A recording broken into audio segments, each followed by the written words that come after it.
La Genèse, chapitre 31.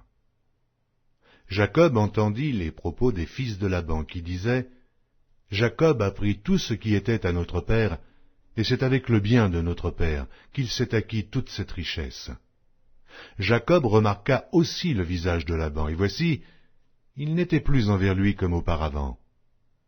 Alors l'Éternel dit à Jacob, « Retourne au pays de tes pères, et dans ton lieu de naissance, et je serai avec toi. » Jacob fit appeler Rachel et Léa, qui étaient au champ vers son troupeau.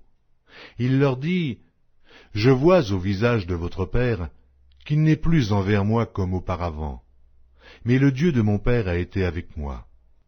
Vous savez vous-même que j'ai servi votre père de tout mon pouvoir, et votre père s'est joué de moi et a changé 10 fois mon salaire, mais Dieu ne lui a pas permis de me faire du mal.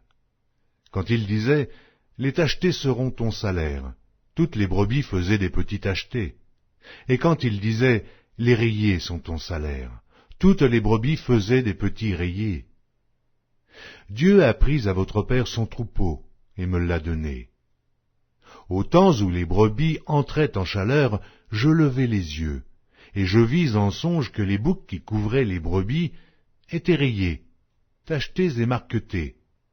Et l'ange de Dieu me dit en songe, « Jacob !»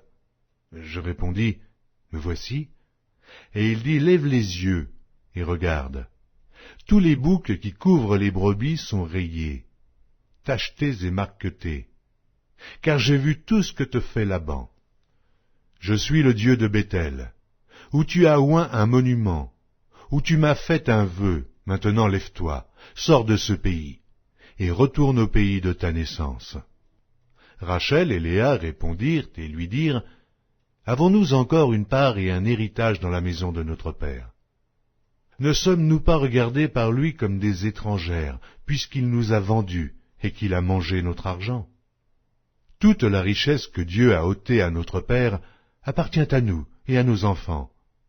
Fais maintenant tout ce que Dieu t'a dit. » Jacob se leva, il fit monter ses enfants et ses femmes sur les chameaux.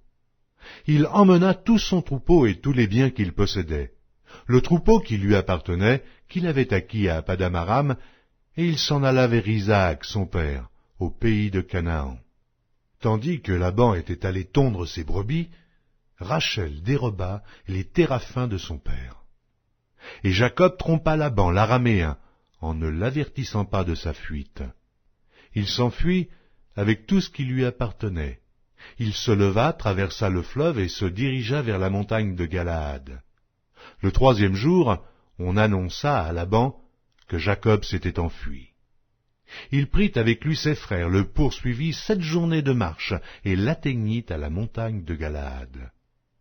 Mais Dieu apparut la nuit en songe à Laban l'araméen et lui dit, « Garde-toi de parler à Jacob, ni en bien, ni en mal. » Laban atteignit donc Jacob.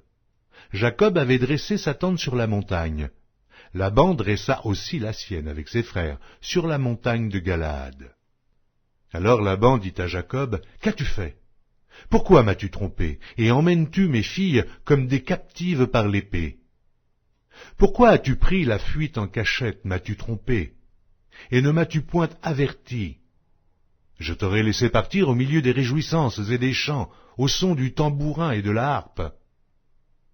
Tu ne m'as pas permis d'embrasser mes fils et mes filles, c'est en insensé que tu as agi. Ma main est assez forte pour vous faire du mal. Mais le Dieu de votre père m'a dit hier, « Garde-toi de parler à Jacob, ni en bien, ni en mal. » Maintenant que tu es parti parce que tu languissais après la maison de ton père, pourquoi as-tu dérobé mes dieux? Jacob répondit et dit à Laban, « J'avais de la crainte à la pensée que tu m'enlèverais peut-être tes filles. Mais périsse celui auprès duquel tu trouveras tes dieux. En présence de nos frères, examine ce qui t'appartient chez moi, et prends-le. » Jacob ne savait pas que Rachel les eût dérobés. Laban entra dans la tente de Jacob, dans la tente de Léa, dans la tente des 2 servantes, et il ne trouva rien. Il sortit de la tente de Léa et entra dans la tente de Rachel. Rachel avait pris les téraphins, les avait mis sous le bas du chameau, et s'était assise dessus. Laban fouilla toute la tente, et ne trouva rien. Elle dit à son père, « Que mon Seigneur ne se fâche point si je ne puis me lever devant toi, car j'ai ce qui est ordinaire aux femmes. » Il chercha, et ne trouva point les téraphins. Jacob s'irrita, et querella Laban. Il reprit la parole et lui dit, « Quel est mon crime? Quel est mon péché, que tu me poursuives avec tant d'ardeur? Quand tu as fouillé tous mes effets, qu'as-tu trouvé des effets de ta maison? Produis-le ici devant mes frères et tes frères, et qu'ils prononcent entre nous deux. Voilà 20 ans que j'ai passé chez toi. Tes brebis et tes chèvres n'ont point avorté, et je n'ai point mangé les béliers de ton troupeau. Je ne t'ai point rapporté de bêtes déchirées, j'en ai payé le dommage. Tu me redemandais ce qu'on me volait de jour, et ce qu'on me volait la nuit. La chaleur me dévorait pendant le jour, et le froid pendant la nuit, et le sommeil fuyait de mes yeux. Voilà 20 ans que j'ai passé dans ta maison. Je t'ai servi 14 ans pour tes 2 filles, et 6 ans pour ton troupeau, et tu as changé 10 fois mon salaire. Si je n'eusse pas eu pour moi le Dieu de mon père, le Dieu d'Abraham, celui qui craint Isaac, tu m'aurais maintenant renvoyé à vide. Dieu a vu ma souffrance et le travail de mes mains, et hier, il a prononcé son jugement.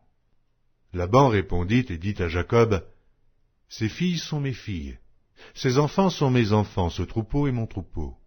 Et tout ce que tu vois est à moi. Et que puis-je faire aujourd'hui pour mes filles, ou pour leurs enfants qu'elles ont mis au monde? Viens, faisons alliance, moi et toi, et que cela serve de témoignage entre moi et toi. » Jacob prit une pierre, et il l'adressa pour monument.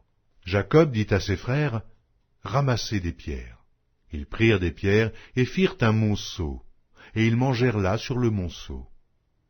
Laban l'appela Jégar Saaduta, et Jacob l'appela Galed. Laban dit, « Que ce monceau serve aujourd'hui de témoignage entre moi et toi. » C'est pourquoi on lui a donné le nom de Galed.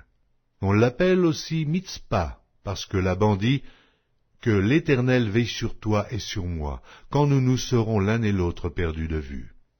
Si tu maltraites mes filles, et si tu prends encore d'autres femmes, ce n'est pas un homme qui sera avec nous, prends-y garde. C'est Dieu qui sera témoin entre moi et toi. » Laban dit à Jacob, « Voici ce monceau, et voici ce monument que j'ai élevé entre moi et toi. Que ce monceau soit témoin, et que ce monument soit témoin, que je n'irai point vers toi au-delà de ce monceau, et que tu ne viendras point vers moi au-delà de ce monceau et de ce monument, pour agir méchamment. Que le Dieu d'Abraham et de Nachor, que le Dieu de leur père soit juge entre nous. » Jacob jura par celui qui craignait Isaac. Jacob offrit un sacrifice sur la montagne, et il invita ses frères à manger. Ils mangèrent donc, et passèrent la nuit sur la montagne.